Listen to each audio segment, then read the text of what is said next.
नियोजन झालेलं मासं पकडायला जायचं आणि इतका मोठा मासा गावल वाटलंच नव्हतं. यशानं कपडे घातले, सुशील काका आलं, बादली मच्छरदाणी घेऊन तयार झालेलो. आज म्हणलं काय गावते का बघूया, का तर लय दिवसातनं मासं खायचं होतं आणि माशाचा नाद आम्हाला पहिल्यापासून लय आहे. यशानं लावलेला फोन, म्हणला त्या डबक्यात मासे लय येते म्हणून तिथं निघायला घेऊन आम्हाला. काय लय लांब नव्हतं, इथलेच होतं. पोचलो आम्ही. यशानं त्याची अंगावरची वस्त्र काढली, स्टील बॉडी तर माशांना लागला भ्या धावायला. मासं भिवून शिरलं त्या गारवेलात. व्हिडिओ करायला कोण नव्हतं आणि आम्ही होतो पाण्यातनं काढलेली मच्छरदाणी बाहेर आणि मच्छरदाणी गावला साप नवं करंट देणारा मासा येऊ. त्या माशाला तर पाण्यात जायची घ्यायला लागलेली, पण आम्ही आलेलो रानात घेऊन याला. आता फ्राय करून खायला लई मज्जा येणार.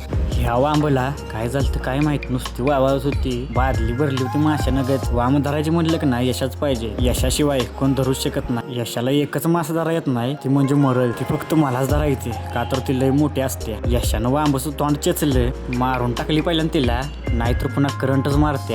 सुशील काकाचं एकच चाललेलं, बारीक मासच गोळा करत होतं. मासं गोळा करून भरलेली बादली. आता म्हणलं जाऊया घराला, आपल्या पोटापुरतं झालं या. ह्या दोन वाघांचं तर वेगळंच चाललेलं, पाक रानात धिंगाणा घातलेला.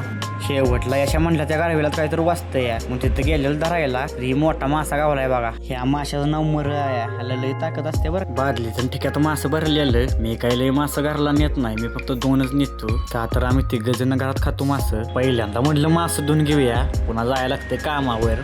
ठेव मासा धुवायचा म्हणल्यावर ह्याला लई वैताग येतो बाबांना. शेवटी ह्याला धुतलाच, धुवून आला वैताग मला. आता म्हटलं जाऊया कामावर पहिल्यांदा. ब्लॉग आवडला असेल तर नक्कीच फॉलो करा. भेटूया आता पुढच्या ब्लॉग मध्ये. व्हिडिओला व्ह्यूज तर जाते त्या, पण फॉलो कोण करत नाही. फॉलो करायला का चॅनल.